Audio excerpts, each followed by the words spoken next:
Imagine driving along a dark highway between Eugene and Oak Ridge. You're moving your family from Vancouver, Washington to Kingsbury, California, just south of Fresno. You come around a corner and suddenly you spot a policeman. The night of April 14th, just after 11 p.m., Lane County Sheriff Deputy initiated a pursuit from somewhere in the valley, came up Highway 58. That's Oak Ridge Police Chief Kevin Martin explaining the events of that night. He said his officer, Steve Davidson, was asked by dispatch to help stop a Honda, which had led state troopers and sheriff's deputies on a high-speed pursuit that started in Cresswell and had already gone 34 miles on Highway 58. Officer Davidson set himself up here along Highway 58, just a few miles from Oak Ridge. When he saw the headlights of a Honda coming in from the west, he threw the spike strips. You take the cord and you kind of throw it out, and it, like it said, it scissors out. Perfectly executed, the car rolled right over the spikes, flattening the front right tire.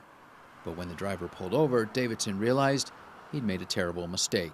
The officer that spike stripped us came around and parked behind us, and I proceeded to tell him that he spike stripped the wrong car. Michael Cates, the voice you just heard, was also driving a Honda that night. The second he stepped out of the car, the offender's Honda flew past doing 90. He, his wife, and oldest son were on their way to California, but after Officer Davidson mistakenly spiked their tire, they barely made it to the outskirts of Oak Ridge.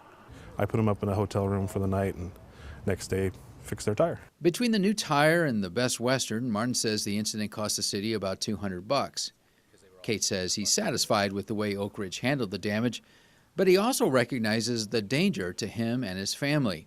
He credits his occupation as an over-the-road truck driver as a factor in his survival. Somebody that hasn't been driving quite as much as I do, when they hit the tack strip or spike strip, and they, could have lost control.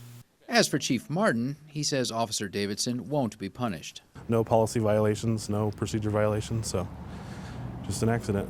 An accident that could have turned into a tragedy. In Oak Ridge, Bob Shaper, KEZI 9 News.